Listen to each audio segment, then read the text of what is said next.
Hello students, welcome to Chemistry by RS Ma'am. नमस्कार parents and educators.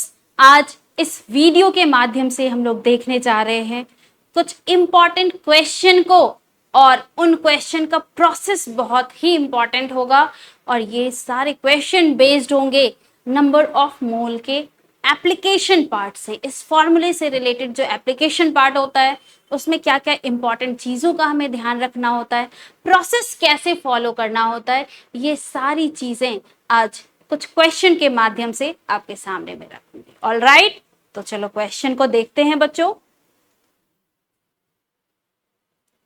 First question is what mass of water will contain same number of atom as in 2.8 gram of C2H4। तो देखो यहाँ पर important क्या है, पहले इस question को समझना बहुत ही जरूरी है, नहीं तो गलत आंसर आना यहाँ पर बहुत कॉमन है। स्टूडेंट से बहुत सारे मिस्टेक्स होते हैं ड्यूरिंग दिस क्वेश्चन। ठीक है, क्वेश्चन तो एक ही है लेकिन इसमें बहुत सारे स्टेप्स हैं और एक भी स्टेप में अगर मिस्टेक हुआ तो करेक्ट आंसर आपका नहीं पहुंच पाएगा। राइट, तो एक चीज बहुत इंपॉर्टेंट है बच्चों, जो आपको, अगर आप स्टार्टिंग में हो, प्रिपरेशन के स्टार्ट में हो अभी और आप प्रिपेयर कर रहे हो, अपने गोल की तरफ आगे बढ़ने की कोशिश कर रहे हो, चाहे वो नीट हो या जेई हो, मेन एडवांस हो, ऑलराइट, तो एक्यूरेसी पर आपको बिल्कुल फोकस रखना है। एक्यूरेट पहले आंसर आए वो बहुत जरूरी होता है, यहां तक पहुंचना is the first task. Alright, जैसे जैसे आपका एक्यूरेसी लेवल अचीव होता जाता है धीरे धीरे आप उसके स्टेप को कम कर सकते हो कैलकुलेशन के, एंड फिर स्पीड आपका इंक्रीज हो जाएगा। ऑलराइट, ठीक है, बात समझ में आई? तो चलो हम लोग क्वेश्चन को देखते हैं, जरा क्या क्या इंफॉर्मेशन है इसको देखते हैं, एंड इसके बाद में क्वेश्चन के सॉल्यूशन की तरफ आगे बढ़ेंगे। Alright, and I would suggest कि अगर आपको लग रहा हो कि हाँ भाई इस क्वेश्चन को मैं सॉल्व कर सकता हूँ, तभी आप वीडियो पॉज करके सॉल्व कर लो और उसके बाद आप सॉल्यूशन की तरफ बढ़ना एंड ट्राई करना मैच करने का ईच स्टेप को। ऑलराइट, तो चलो हम लोग क्वेश्चन का आंसर देखते हैं अब।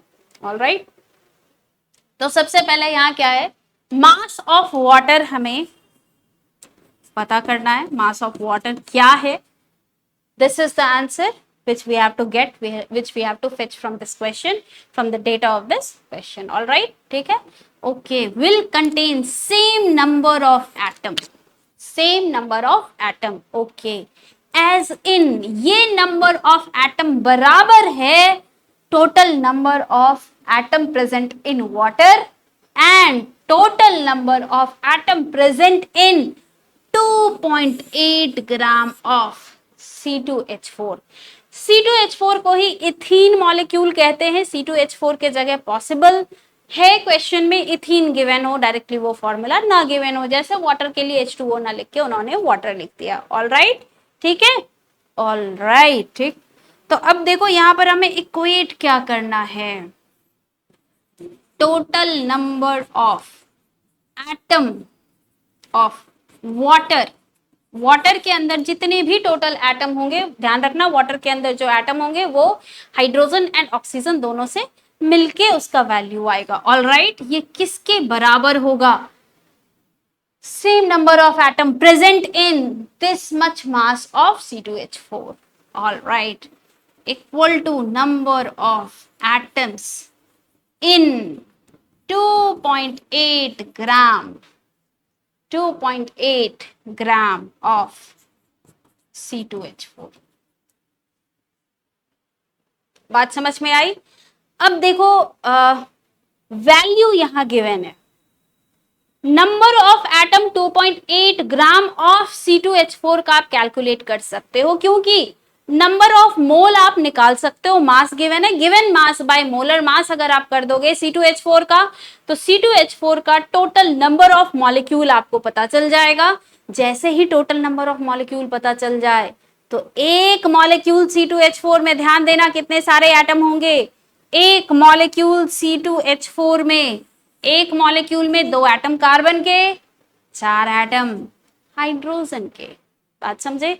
तो एक मॉलिक्यूल C2H4 में we will have total 6 atoms including carbon atom and hydrogen atom. तो देखो यहाँ पर अलग अलग नहीं किया हुआ है, टोटल नंबर ऑफ एटम का बात किया हुआ है, तो दैट इज वाई हम लोग सीधे एटम वर्ड यूज करेंगे एंड मीनिंग होगा कार्बन एंड हाइड्रोजन दोनों को मिला के वहां पर एटम का इंफॉर्मेशन इज गिवन। जब भी हम लोग नंबर यूज करेंगे तो कार्बन एंड हाइड्रोजन एटम को कलेक्टिवली हम लोग लेंगे। ऑलराइट, ठीक है।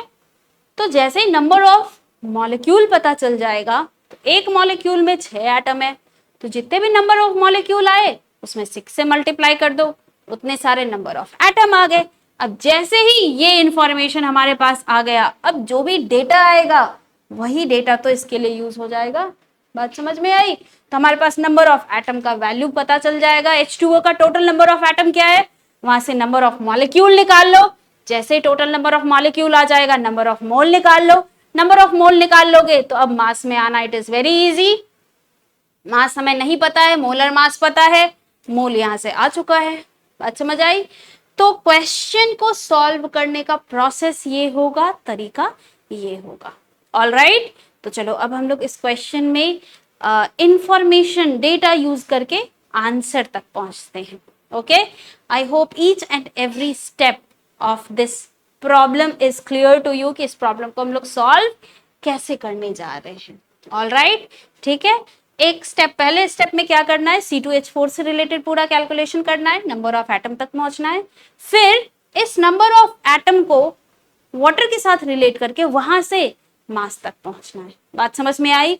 और मैंने प्रीवियस वीडियोस में भी कैलकुलेशन के दौरान में भी कहा है कि भाई जब भी आपको किसी भी दो एंटिटी, मास हो, नंबर हो, मास हो, वॉल्यूम हो, नंबर हो, वॉल्यूम हो, इन सब में, इन तीनों में अगर रिलेट कर रहा है, किसी दो फॉर्मूले को रिलेट किया जा रहा है, तो सबसे पहला काम होगा आपका नंबर ऑफ मोल कैलकुलेट करना बच्चों। ठीक है, बात समझ में आई? क्योंकि जैसे ही मोल का इंफॉर्मेशन आपको पता चल जाता है तो वहां से बहुत सारे इंफॉर्मेशन आप easily without using formula use कर सकते हो। बात समझे? तो इन सारी चीजों को अभी हम लोग यूज करेंगे। ऑलराइट, तो चलो देखते हैं। तो हमारा first step will be number of mole. Number of मोल को देखो शॉर्ट में ऐसे लिखते हैं, स्मॉल n। ठीक है, लेकिन ये जरूर इंडिकेट करना किस चीज का नंबर ऑफ मोल निकाल रहे हो। तो नंबर ऑफ मोल हम किस चीज का निकाल रहे हैं? सबसे पहले मास गिवन है C2H4 का, that means number of moles आप निकाल सकते हो using the formula given mass by molar mass, small m by capital M, जो कि नॉर्मली यूज करते हैं इस चैप्टर में। राइट, तो 28 gram, 2.8 gram, sorry 2.8 gram of C2H4 divided by carbon. Carbon का मोलर मास 12, 2 है एटम कार्बन के, तो 12 इंटू 2, प्लस हाइड्रोजन का 1 ग्राम पर मोल, 4 हाइड्रोजन एटम है इंटू 4, तो टोटल ऐड करोगे तो आ जाएगा आपके पास 28 ग्राम पर मोल। ये मोलर मास होगा C2H4 का। बात समझ में आई? यूनिट हमेशा आपके ध्यान में होना चाहिए, यूनिट क्या है। बात समझे? तो ग्राम ग्राम कैंसिल हो जाएगा, वैल्यू आ जाएगा 0.1 मोल। किस चीज का 0.1 मोल आया? तो 0.1 मोल C2H4, 0.1 मोल C2H4 मॉलिक्यूल, 0.1 मोल C2H4 मॉलिक्यूल। ऑलराइट, 1 मोल C2H4 मॉलिक्यूल अगर आपके पास है, that means you have Avogadro's number of molecules, and यहां 0.1 मोल गिवन है, दैट मीन्स 0.1 से मल्टीप्लाई कर दो ना। बात समझ में आई? 1 मोल का मतलब एनी नंबर ऑफ मॉलिक्यूल, 0.1 मोल मतलब 0.1 into any number of molecule, तो 0.1 इंटू एनी C2H4 मॉलिक्यूल। बात समझ में आई? अब देखो, थोड़ी देर पहले हमने ये चेक किया था, क्योंकि नंबर ऑफ एटम की तरह हमें बढ़ना है, तो ठीक है, तो अब क्या हमें सोचना होगा, 1 मॉलिक्यूल C2H4 का मतलब होता है हमारे पास ओवरऑल कार्बन के 2 एटम, हाइड्रोजन के 4 एटम। इसका मतलब एक मॉलिक्यूल में 6 एटम होता है। राइट, हमारे पास क्या है भाई, कितने सारे molecules we have 0.1 into N molecule. तो 0.1 इंटू एन मॉलिक्यूल का क्या मतलब, कितने सारे एटम्स, एक मॉलिक्यूल में 6 एटम, तो 0.1 इंटू एन में 0.1 इंटू एन मल्टीप्लाइड बाय 6, इतने सारे एटम्स। बात समझ में आई? अब यही वैल्यू तो हमें जस्ट इक्वेट करना है बच्चों, ध्यान से देख लो। 0.1 इंटू एन ए इंटू 6 का क्या मतलब? 0.6 into N A atoms, 0.6 into N A atoms, right. देखो यही atom 0.6 into N A atom को आप यहां सीधे सीधे इक्वेट कर सकते हो। ऑल राइट, ठीक है। तो अब सेकेंड पार्ट में चलते हैं कि हमें नंबर ऑफ एटम तो वाटर का पता चल गया, अब यहां से हमें क्या निकालना है? मास। तो अगेन नंबर से मास में जा रहे हो, सबसे पहला स्टेप क्या होगा? मास किसका? H2O का। H2O is not atom, it is molecule. H2O molecule है, बात समझ आई? तो भाई इतने सारे एटम में पहले तो ये पता करो कितने सारे H2O के मॉलिक्यूल हैं, वहां से नंबर ऑफ मोल पता करो कि H2O का नंबर ऑफ मोल कितना है। जैसे ही number of mole of H2O आपके पास आ जाए, मास नहीं पता है, मोलर मास पता होता है, तो number of moles is equal to mass upon molar mass. For H2O ये सेम फॉर्मूला यूज करना है और आपके पास आंसर आ जाएगा। ऑल राइट, ठीक है। तो चलो आगे बढ़ते हैं हम लोग। अब देखो, अब जो भी कैलकुलेशन यहां होगा ये वाटर से रिलेटेड कैलकुलेशन होगा, right. Total number of atoms हमें पता चल चुका है, ये कितना है? 0.6 इंटू एन ए एटम्स, इतने सारे एटम्स प्रेजेंट है। अब देखो यहाँ पर जो ये पार्ट है ना, ये बहुत ही इंपॉर्टेंट है, बहुत ही क्रूशियल है, क्योंकि यहाँ मिस्टेक होने का बहुत ज्यादा चांस रहता है, ठीक है। यहाँ से आपको मॉलिक्यूल ऑफ वाटर में जाना है, राइट, कि भाई मॉलिक्यूल ऑफ वाटर कितना सारा यहाँ पर प्रेजेंट होगा। तो हमेशा सोचने का तरीका ऐसे देखना, यूनिटरी मेथड आप कभी भी यूज कर सकते हो। गिवन इन्फॉर्मेशन क्या है, आपको वैल्यू क्या चाहिए, उसके हिसाब से आप कभी भी यूज कर सकते हो, राइट। यूनिटरी मेथड मैथ्स का ऐसा टूल है जो कि मोल कंसेप्ट में इतना आसानी से, इतना इजीली और इतना ज्यादा आप अप्लाई कर सकते हो कि पूछो मत, ठीक है। 1 मॉलिक्यूल ऑफ H2O, इसका मतलब होता है 3 एटम्स, है ना, 2 एटम हाइड्रोजन का, 1 एटम ऑक्सीजन का, राइट। तो 1 मॉलिक्यूल ऑफ H2O में टोटल कितने सारे एटम होंगे? 3 एटम, ओके। हमारे पास कितने सारे एटम है? 0.6 इंटू Na, ठीक है, okay. We have information about atoms, all right, okay. तो देखो इसको आप ऐसे भी तो लिख सकते हो, 3 एटम्स का मतलब उल्टा कर दो, 1 मॉलिक्यूल ऑफ H2O, राइट। तो यूनिटरी मेथड, सिंपल मैथ्स हम लोग यूज कर रहे हैं बच्चों, यहां ये ध्यान रखना, हाफ मॉलिक्यूल, 1/3 मॉलिक्यूल, 1/4 मॉलिक्यूल, इन सब का कोई मीनिंग नहीं होता केमिस्ट्री में, ठीक है। मॉलिक्यूल को आधा कर दो, उसका कोई मीनिंग नहीं है, राइट। लेकिन हम लोग सीधे मैथ्स यूज कर रहे हैं, एंड लास्ट में देखना जो वैल्यू आएगा वो कभी भी आपका ऐसे फ्रैक्शन में नहीं आएगा, ठीक है। तो simple we are using maths here, all right. तो कंफ्यूज मत होना, 1/3 अकॉर्डिंग टू मैथ्स, ठीक है। तो देयरफॉर हमारे पास कितने सारे हैं? 0.6 into N A, 0.6 into N A अगर आपके पास हैं, तो अगर आप सिंपल मैथ्स को भी ध्यान देते हो तो 1/3 इंटू 0.6 इंटू एन ए, इतने सारे मॉलिक्यूल आएंगे वाटर के। बात समझ में आई? चेक कर लो, 0.2 into N A molecule, N A मतलब 6.022 इंटू 10^23 मॉलिक्यूल। बात समझ में आई? बात समझ में आ गई, ठीक है।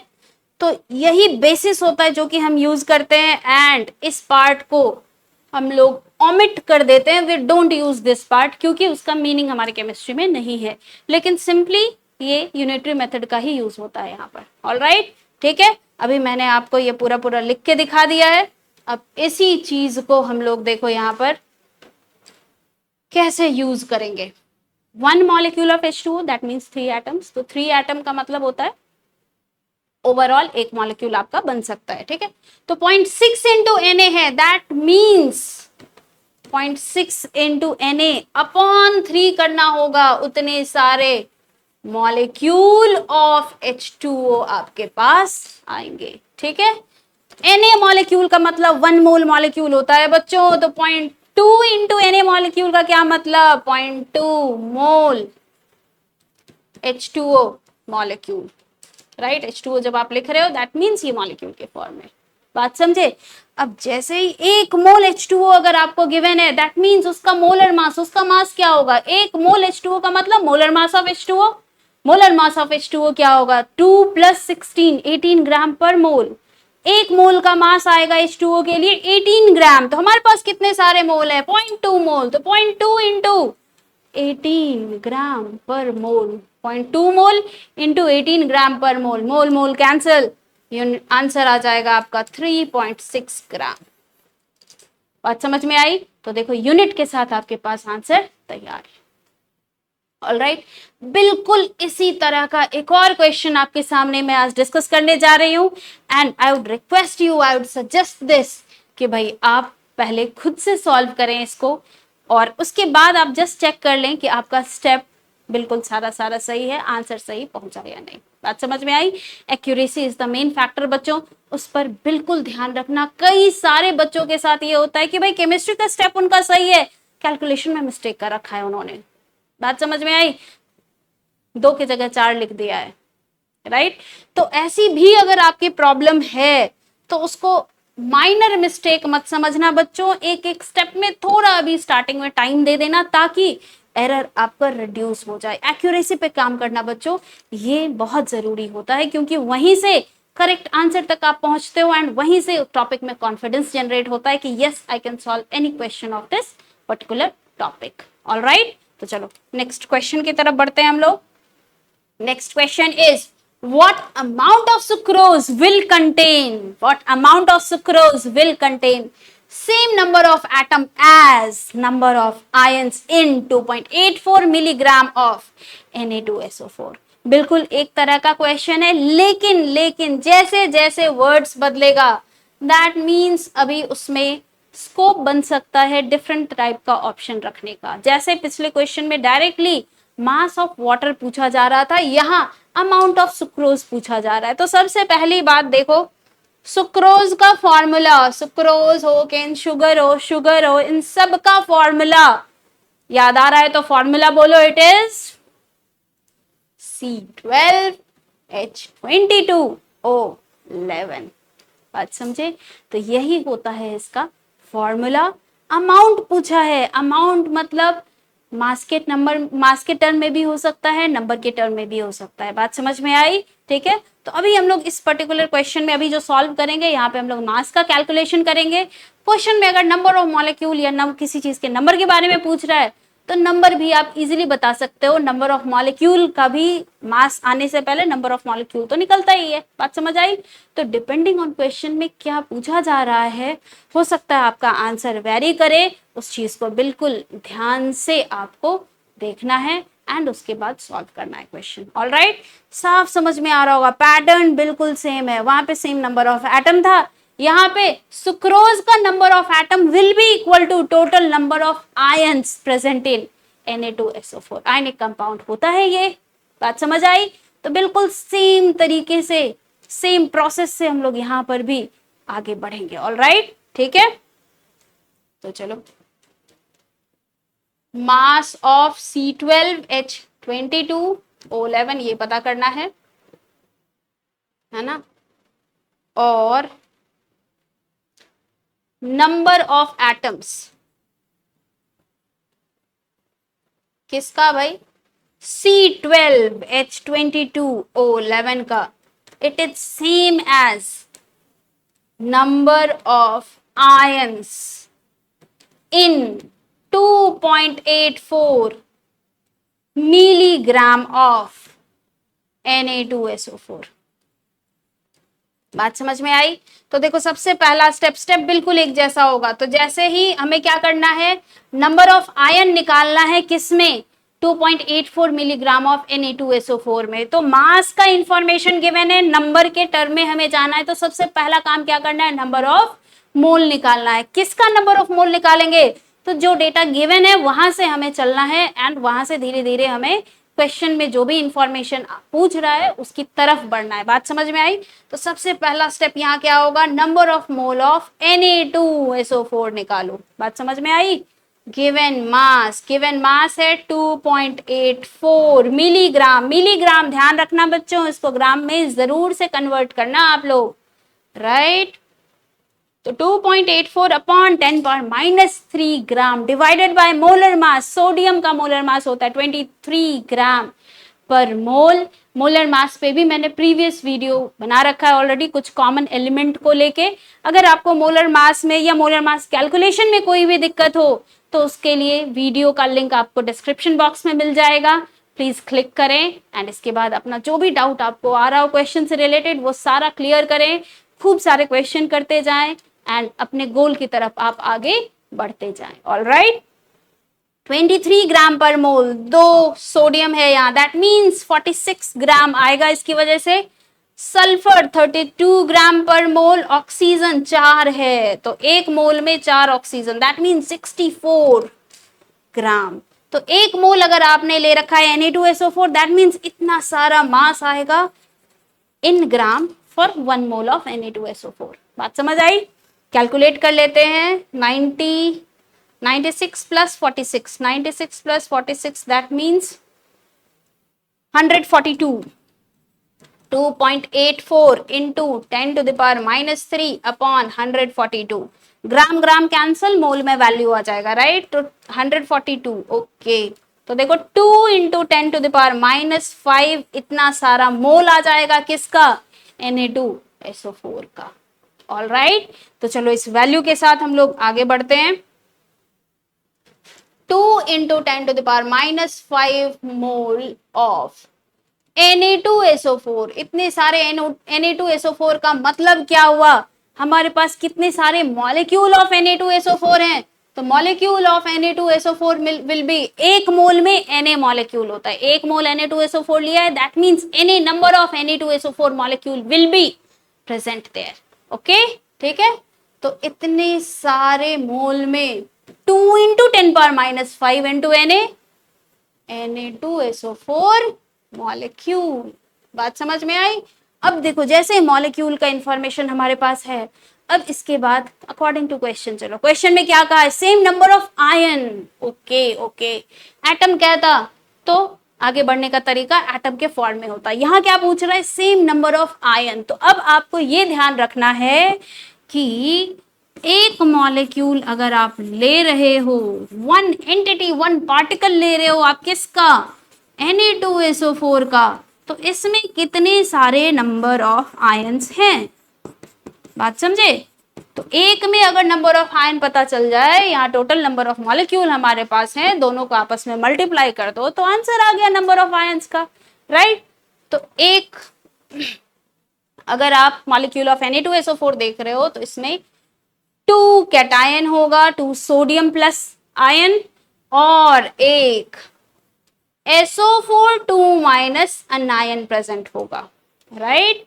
दैट मीन्स ओवरऑल यहां पर क्या होगा? 3 आयंस प्रेजेंट होंगे इंक्लूडिंग कैटायन एंड अनायन। तो एक मॉलिक्यूल में 3 आयन, तो इतने सारे मॉलिक्यूल में 3 से मल्टीप्लाई कर दो, 3 इंटू 2 इंटू 10⁻⁵ इंटू Na, इतने सारे आयंस, ठीक है? ये आयंस किसके किसके होंगे? Na plus ion and SO4 2 minus, ये दोनों आयन मिलके इतना सारा नंबर प्रेजेंट होगा, कितने सारे मोल ऑफ Na2SO4 में। All right, I hope each and every part of this question is clear to you. All right, ठीक है। अब देखो, यही तो वो आयन का नंबर है जिसको हमें रिलेट करना है किससे? Number of atoms present in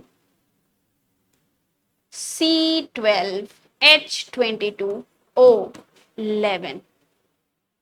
बात समझ में आई? तो इसका मतलब यही वो डेटा है जिसको हमें क्या करना है? इक्वेट करना है नंबर ऑफ एटम से, ठीक है? अब अगेन एटम का इंफॉर्मेशन है। एटम्स का क्या मतलब?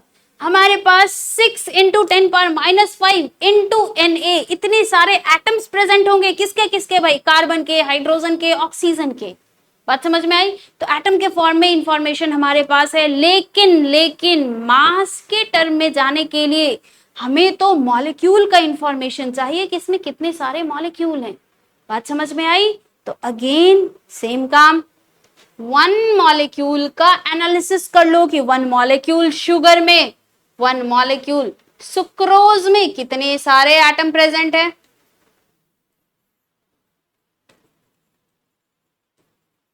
टोटल नंबर ऑफ एटम्स, तो 12 plus 33, 12 plus 33 will be 45 atoms. आज समझ में आई। तो एक मॉलिक्यूल अगर आप C12H22O11 का देख रहे हो, that means you will have total 45 atoms, right. आपके पास टोटल इतना सारा आयन है, सॉरी इतने सारे टोटल एटम्स ऑफ CH&O हैं, और वही सब मिलके क्या बना रहे हैं, सुक्रोज मॉलिक्यूल का फॉर्मेशन कर रहे हैं। ऑल राइट, तो number of molecule of sucrose में आने के लिए इसी इंफॉर्मेशन का तो हम यूज करेंगे। बात समझ में आई। टोटल नंबर ऑफ एटम्स हमारे पास इतना सारा है ना, जो कि मैं यहाँ वैल्यू लिख देती हूँ। Total number of atoms it is exactly same, that means same का थोड़ा कैलकुलेशन कर लो, 6 इंटू 10⁻⁻5 इंटू Na। इतने सारे कॉम्बिनेशन ऑफ, इतने सारे क्लस्टर ऑफ एटम्स जब होंगे तो वही बना रहा होगा सुक्रोज के मॉलिक्यूल को। बात समझ आई। 45 एटम्स का मतलब एक मॉलिक्यूल, तो इतने सारे एटम्स का क्या मतलब, दिस मच डिवाइडेड बाय 45। बात समझ में आई। तो देयरफॉर अब हम लोग नंबर ऑफ मॉलिक्यूल के टर्म में जा रहे हैं। बच्चों ध्यान से देखना, इतने सारे molecules of sucrose C12H22O11। All right, ठीक है। तो 6/45,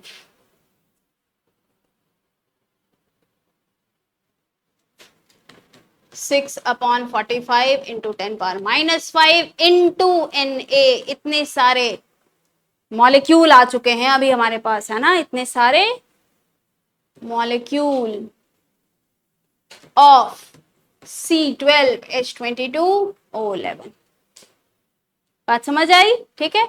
मास के टर्म में हमें अभी आंसर करना है। ओके, अब देखो एनी मॉलिक्यूल अगर रहेगा that means we have 1 mole of that particular molecule. हमारे पास अभी कितने सारे मॉलिक्यूल हैं, इतना into Na molecule, that means Na का मतलब 1 मोल होता है, तो इतना इंटू Na मतलब 6/45 इंटू 10⁻⁻5 मोल ऑफ C12H22O11। बात समझ आई, ठीक है। तो यहीं से 6/45 मल्टीप्लाइड बाय 10⁻⁻5 इतना मोल ऑफ C12H22O11। बात समझ आई। 1 मोल C12H22O11 का मतलब होता है, इसका मास के टर्म में अगर आप देखने जाओगे तो जो भी मोलर मास होता है, मोलर मास कितना होगा भाई, 12 इंटू 12 इज 144 प्लस हाइड्रोजन के लिए 1 होता है, 22 हाइड्रोजन है तो 22 ग्राम प्लस ऑक्सीजन का 16 ग्राम पर मोल होता है O के लिए, 11 ऑक्सीजन इज प्रेजेंट तो 176 इतना सारा ग्राम 1 मोल ऑफ C12H22O11 के लिए इतना सारा मास आएगा। बात समझ में आई। हमारे पास मोल कितना है, इतने सारे मोल प्रेजेंट है, तो इस ग्राम पर मोल को, मोलर मास को अगर आपने मल्टीप्लाई कर दिया नंबर ऑफ मोल से तो उतना ही तो मास चला आएगा। ऑल राइट, तो देखो therefore mass of sucrose 6/45 multiplied by, इसको ऐड कर लो, 144 प्लस 22 166 प्लस 176 ऐड कर लोगे तो आएगा 342। ठीक है, 342 इंटू 10⁻⁻5 इतना ग्राम। ठीक है, आप कैलकुलेट करके देख लेना, वैल्यू आएगा 0.456 इंटू 10⁻⁻5 ग्राम। आप लिख सकते हो इसी को 0.456 इंटू